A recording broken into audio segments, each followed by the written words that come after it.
Hey, welcome to Epilogue. Today I get to sit down with Eric Wischmann, our student pastor. And if you've been following us, we are in a series on the Psalms this summer, and Eric's talking about Psalm 103. And today we're going to cover this idea of disciplining ourselves to remember so that we can avoid the trap of forgetfulness. We're also going to talk about lavender lattes in there. And so I hope you enjoy this conversation. All right, Eric, thanks for being here today, man. Glad you're here with us. All right. Student pastor, summer is busy for you. It is. A lot going on. So you got student camp. Yep. Well, student camp is going to be awesome. It's just a chance to get away, a chance to get some time of rest, chance to develop some rhythms, build relationships, have fun.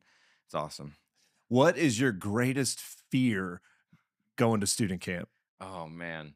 Greatest fear going to student camp. I'm a big program guy. And so every time something goes wrong or I'd say in a real sense too, just a kid not feeling included, like a kid not feeling a part of it, a kid not looking off to the side and seeing a kid that's like, I don't feel seen here. Yeah. Like I feel missed. And I think the bigger the camp gets, the harder that can be. Yeah. And so that's always a fear of mine, the bigger we get. But man, I was thinking way sillier than that, but Sorry, I love how intentional you are. That's really cool to hear from our student. I'm thinking I don't get hit in the face with a dodgeball either. That something like that, or something explodes, or a kid falls off the top bunk, or somebody forgets their sleeping bag or underwear, or something like that. But you're that somebody feels left out, or I want to look to the side and someone's just not knowing how to get into what we're doing, and not knowing how to be a part of it. That's cool, man. I love it, and it's I love when our students get away to summer camp like this and just get to make new friends, have new experiences, and meet with Jesus and grow spiritually. So it's awesome. It's awesome. Yeah, very cool. You also shared before this that you are hopped up on a quad shot. Yes, I did do the 4 espresso venti lavender latte today. All right, I have some high expectations. I'm ready. I'm ready to go. I'm awake, ready to go. So it's a quad shot. What kind of latte? It's a lavender latte. Lavender. I'm a big fan. Of big lavender fan. Lavender, big rose. Yeah. Love rose vanilla lattes. Rose, huh? Oh yeah. Oh man. Where do you even get a rose latte? Oh man, I got one in Arkansas at Onyx Coffee. Shout out. Onyx. Maybe they'll sponsor me. That'd be great. They made an amazing rose vanilla latte that I still am trying to recreate. And so that's a hard one. He cares for students and he's bougie. I like good coffee. Yeah. I like good coffee. It's all right. I'm the same. So yeah. You make your own lavender lattes. I will say, my wife makes lavender syrup and makes a very good lavender syrup. Go, Kate. We'll That's make awesome. them at home, and we'll make those lattes. I'll live for those. Amazing. All right. Well, you got 4 shots in you, and we're going to talk about Psalm 103. So let's do it. Tell me, why Psalm 103 for you? You're teaching on this. Why is this important to you? You had 150 Psalms to choose from, and you chose Psalm 103. So why, of all those Psalms, did this one stand out to you? Yeah, I think the big thing for me is just the word of just remember. I think about even just my own self or what I see in ministry with students is that we're just forgetful people. Where we're quick to go, man, I need this, and I need to get in the word more. I need to drink water more. I need to work out more. And then life gets busy and the day goes on, and then it's Monday, and then all of a sudden it's Sunday again. We're like, I didn't do anything. I didn't do any of what I just talked about. I forgot everything that I said I needed. I forgot how much I needed it. Yep. Or else I would have done it. And so I think, and just for me, myself, and the times that I've fallen short, and hey, Kate, I want to be a better husband in this way. I want to communicate better in this way. And then I forget how much it hurt her. I forget how much it hurt us. I forget those things. And then I just keep doing it over and over and over again because I'm forgetting the effects and what I need to be doing. Yeah, we're forgetful people. I mean, you even mentioned just going to the grocery store and forgetting things, which, dude, I resonate with that because I feel like every time I go to the grocery store, I'm going for one or two things, and I usually come home without those one or two Yep. things. And so yeah, we're forgetful. So Yeah. I mean, I walk to the fridge and I forget why I walked to the fridge. Like totally, I forget everything that's in front of my face. I can remember like who played third base for the Rangers in 2004, but I cannot remember anything like that is actually important. I guess like those things just escape my mind so easily. yeah. It's so you talk about like the things that make us forget, like the busyness of life, even our own sin that clouds our judgment and keeps us from seeing our need or whatever. I mean, like all these things that keep us forgetting. And you talked about fighting the urge to forget, and and why we need to remember, and what remembrance causes us to do. But what's the when it comes to our spiritual lives, what's the danger of forgetting? What's the danger of forgetfulness in the Oh spiritual man. life? Like when it Yeah. I think the big thing is just like right. The biggest thing is we keep falling to our default. Like I feel like we Mhm. keep falling to our default, just survival. Like if Yeah. we're really honest, especially like here in the woodlands, where like the temptation is to fill our schedule with as much, to make the most of every single minute of every Yeah. day. Yeah. And we start to we don't get forgetful because we're like, oh, it's not important. We forget because we're just trying to make it to the next day. We Yeah. try and just trying to get through it. And I think Survival mode, just yeah. yeah, and I think the problem is that when we start to forget and when we aren't doing anything more than surviving and Mm. just trying to react, we miss opportunities. We Yeah. miss opportunities for growth. We miss opportunities to love. We miss opportunities to use our relationships not to serve us but to serve others. Like that's a place where you Yeah. forget that we're loved. We forget that we have acceptance, that we have validation, that we are Mm. justified. All of a sudden, the world becomes my place to go get that. Yeah. My marriage becomes my place to go find my love, Dude, my yeah. validation. Absolutely. Well, actually, when we forget those things, that it comes from Him, we can become self-reliant, Hmm. or um, or reliant on other things or people instead of Him, and so we create idols in our lives, Yeah. and whether that's ourselves or others, and so yeah, when we forget, we turn to other things, Yeah. and I even like just thinking about, I think the biggest thing when I think about when we forget is we forget. When we forget, we become selfish, to be mm, real. We become selfish. Even yeah, like Tim Keller has a book, it's a little tiny thing that just changed my life, and it's the freedom of self-forgetfulness.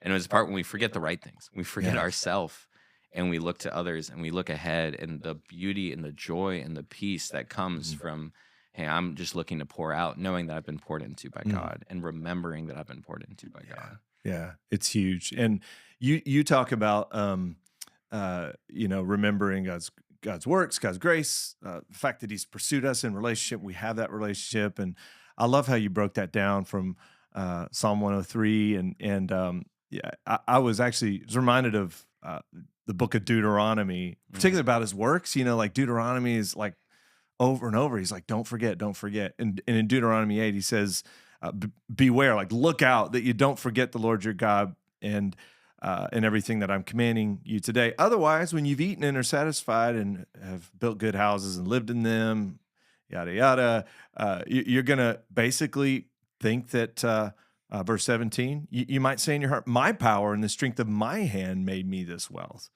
But you got to remember, it's only by His grace and what He's done. And so just those reminders, that spoke to me, that reminder to remember His grace, remember His works, remember Yeah. His relationship.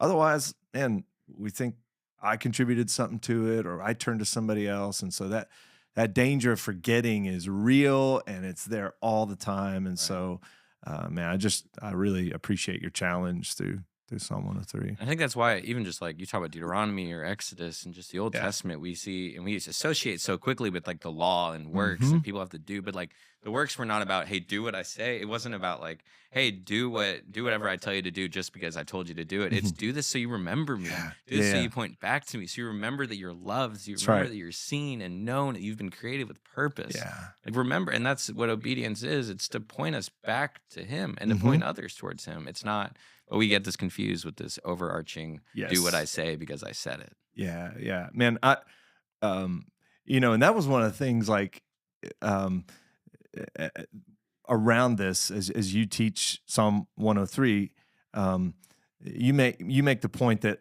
obedience comes from gratitude and not a checklist, right? So like you just talked about the law. Like it's not about like checking off this task list and saying, "Oh, I did it," right? We call that legalism, right? It's about gratitude. But then the application is like, are you scheduling time to remember? So there is a discipline element to remembrance, right? We got to discipline ourselves to remember.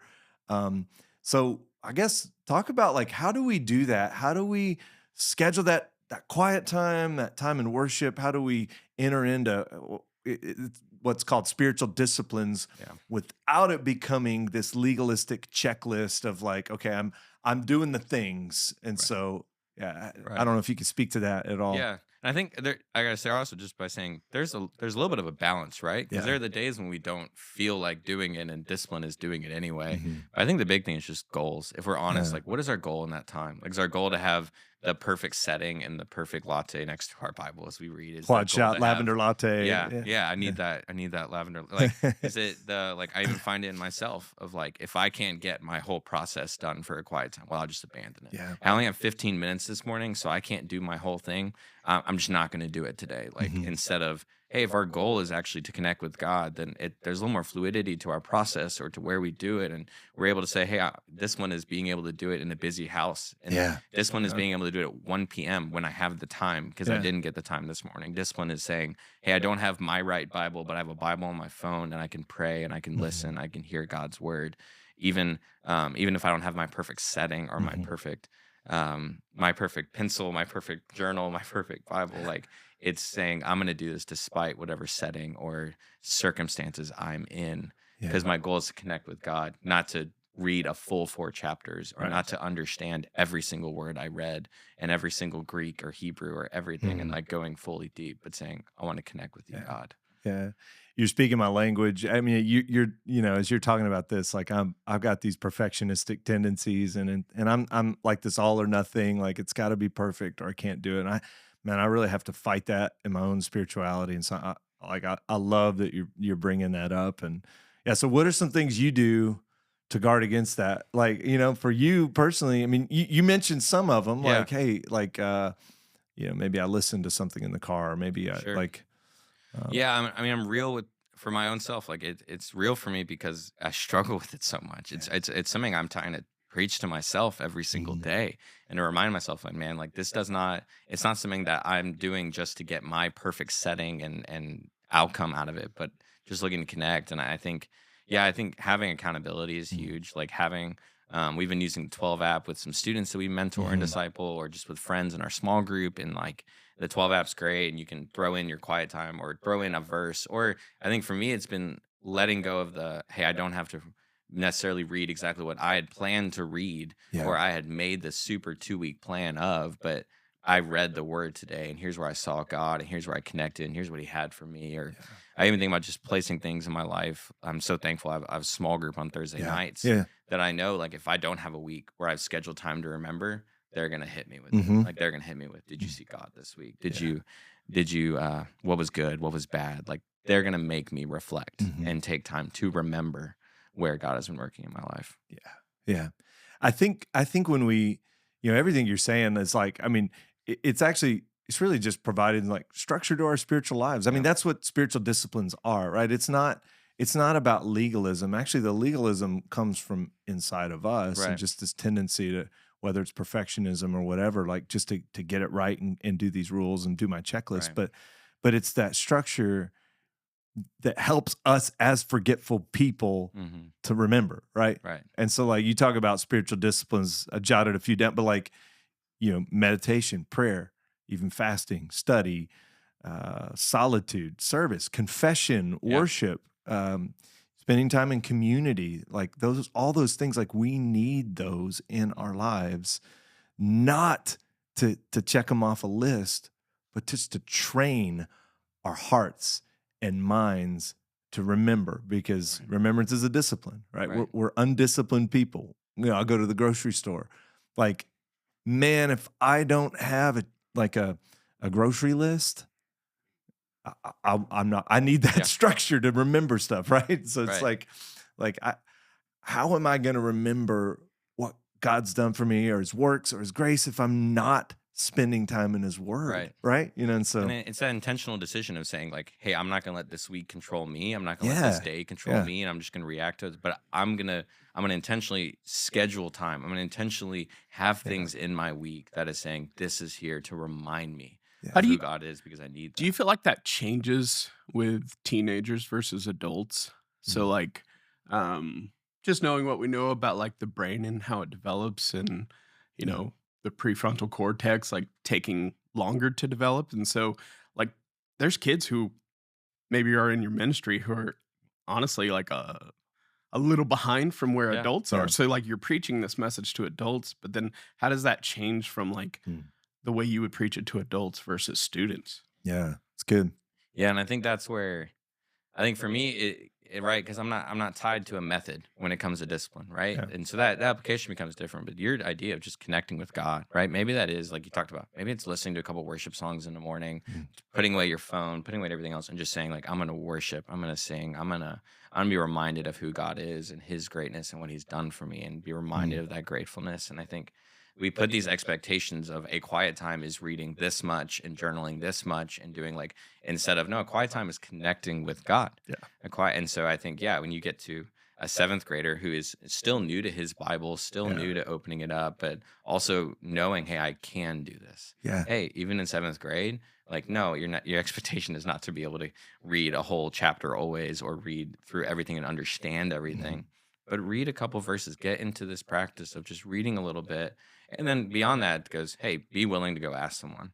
Be willing to go ask someone for help at any age, right? I'll have a verse that I've sent in my small group. Hey, this was weird to me today. What are y'all getting from this passage, from this verse? Like, what does that look like for you? And I think untying the method from the discipline a little bit, and knowing, hey, what works for me in this season? Hey, what works for me today? What do I need to connect with God? Yeah, that's really good.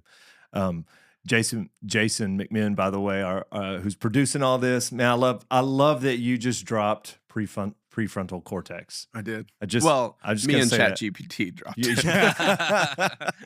But you're pulling questions from ChatGPT. I love. I have my assistant pulled up. Yeah. But on that note, like, I mean, that's one of the things I love about what you do, Eric, pouring into our students is, you're helping.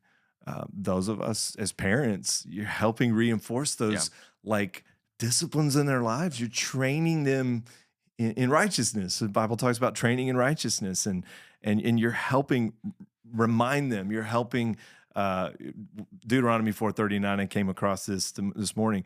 Remember this and keep it firmly in mind. Like you're helping lock it in for them. And as a parent of teens, for me, like, oh, man. Thanks for doing that. Like, thanks for helping with that, because like these are formative years where, man, it's just like as a parent, man, I'm trying to, what's discipline for when, if we're parenting our kids, it's to train them so that like, man, like, hey, you ran out in the street. Like, there's a consequence for that because I want to protect you from a greater consequence, right? And so, like, I'm training you to not run out in the street, right? And I'm training you to eat your veggies at dinner or whatever it might be. And in the same way, spiritually, like, I need training so that my reflex in a moment is not to forget, it's to remember, right?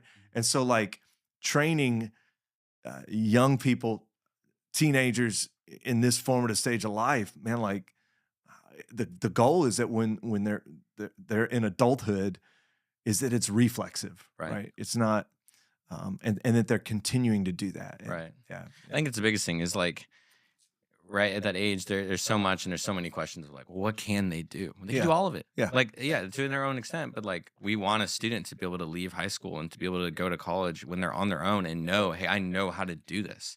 I know how to hide in this rhythm. I know how to find community. I know how to create community if I need to. That's our goal. And we that's what disciplines are. They're teaching us how to do that. Yeah. And even the next step of that is, how do I then teach someone else how to do it? I know how to do it. I can teach and do it with someone else to make more disciples. What's so huge about that is you're giving them ownership of their faith. It's not just their parents' thing that they're carrying into college, that it's their thing. And they have some ownership.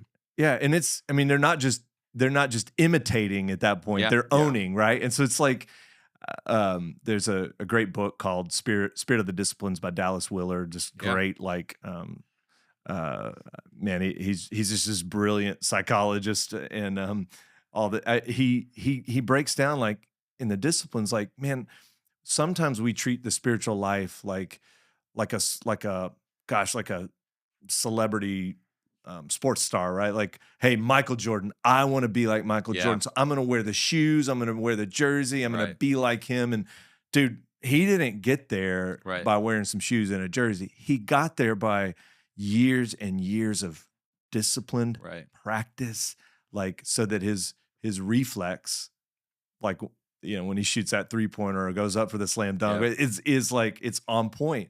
And it's the same thing with the spiritual life. We don't just get there by, like, wearing the shoes or putting on the jersey or whatever. We get there by training in righteousness and discipline of, like, I want to be like Jesus.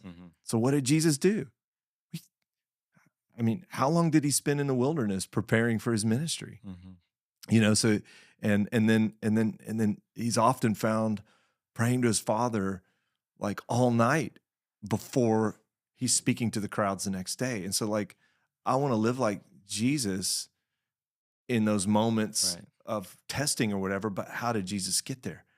It's through his own discipline and relationship with the Father. And so, like, how can I expect to be like Jesus if I'm not entering into those disciplines that train my heart to remember and all these, So, and we had talked about that, right? Because we had talked about rhythms and kind of last year and just developing those, and that's where I think, like, we kind of create this separation when it comes to, like, oh, well, they're teenagers and they still live at home and everything like that, and they're not adults, they don't have adult thing, but, like, at the same time, like, they have the same relationship, they're still running after, they're chasing after God, God is chasing after them the same way, and so you might look at your method of what discipline or what that looks like and be like, well, they can't do this. Well, maybe they can't, but they can connect with God. They can pray. They can interact with this word. Like, there's nothing that they are not capable of. And I think when we call them to a high place and we don't say, well, you're in 7th grade, so you can't do this. When we say, no, this is what it means to be a Christian. Let's start running after this. Then you'll see them start. And then that understanding of grace comes when we fail, right? Not when we don't try anything and don't, like, it comes when we fail and we fall down and we remember, hey, God's here anyway. Yeah, man, I love it. And I think, you know, what you're hitting on is relationship, right? I mean, it's, you mentioned earlier, like, gosh, like, even in your marriage, you forget things, right? But it's through cultivating that relationship that you remember. And it's the same with God. It's the same with our relationship with God, man. Like, how do we fight the urge to forget? We cultivate the relationship, and that involves a level of discipline to do that. Like, So, and the fact is, like, we're people that crave community and crave relationship. We're building a relationship with something. And the fact is, probably the biggest problem with this, we're building a relationship with our phone.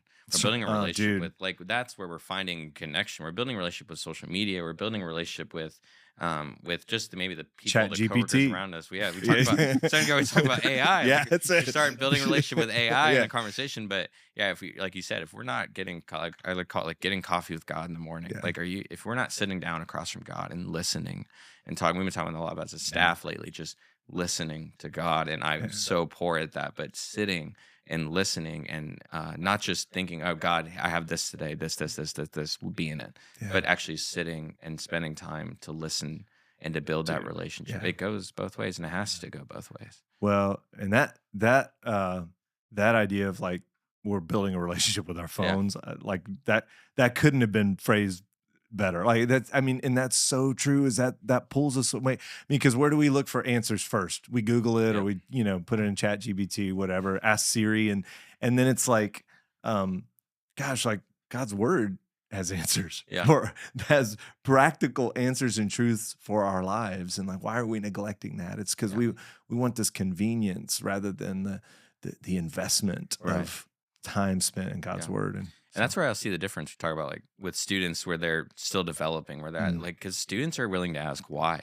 in the ways that we've been taught and trained what to believe. We've been taught and trained and we think we have the answer. We don't ask why as much anymore. They don't, and they're willing, and this generation's willing to ask why. Why do we do it that way? Yeah. Why is it that way? And when we actually encourage, like, hey, go to the Bible with your questions. It's big enough for your questions. It's big enough for your doubts. It has answers for them, and it can answer them. And even in your confusion, God is there. Even in the mess, God is there, and He is looking and have a relationship with you. But when we're able to go in authentically and vulnerably, that's when a relationship happens, as opposed to just a religion of just steps where we're just trying to step up a ladder to get closer to God. Yeah. And again, it's relationship over religion. That's what it is. I mean, that's why Jesus says, like, hey, take my yoke on you and learn from me. For my yoke is easy, my burden is light. And John repeats that his commands aren't burdensome. Like it's not this burden of religion. It's a joy of relationship. Right. And so when we're disciplined to enter into that, when we're disciplined to remember, it helps us fight that urge to forget, and avoid the traps of forgetfulness. So and that's what this one is, right? It's and I talked about this in the sermon a little bit, but like this one is just admitting that we are forgetful people. You have to start there. Yeah, you have to start with admitting that, hey, I can't do this alone. Hey, I can't do this because I am going to forget, because life is busy. And not saying, well, I can just grip my fist and I can just push through it and I'm going to make it this week. No, we actually have to say, no, I need help. Yeah. No, I need people. No, I need alarms on my phone. No, I need to set myself up for success, because otherwise I'm gonna be staring at myself again on another Sunday saying I did nothing. Yeah. Saying, oh, you know what, this week it is gonna happen. White knuckle it, it's gonna happen. No, like if we don't actually admit and say, like, and that's one of my big struggles is like I have to admit and say I can't do this alone. Yeah. And I can't. Now it's not gonna be, oh, well, this week I will get it. Yeah. No, I need to try something different, because I need to remember. Yeah. And my week is so empty when I forget. Yeah. Man. Well, good stuff. Eric, thanks so much for being here. Thanks for kind of expanding on this concept in Psalm 103, this discipline to remember. And it's really helpful. Listen, if you're tuning in and you're a student, you need to get connected with this guy and what's happening in our student ministry. They'd love to have you. If you're watching today and you're struggling with discipline, man, we would love to help you with that. One of the ways that we have provided a way for you to be disciplined this summer is even our daily reading plan through the app. Love for you to engage with that. You heard Eric mention community and that being part of helping us be disciplined to remember. And so we'd love to help you get involved in community, especially in the summer season when it can be sometimes difficult to find community. So in any of these ways that we can help you, we'd love to help you. And so thanks for tuning in. We hope you have a great week. We'll see you next time.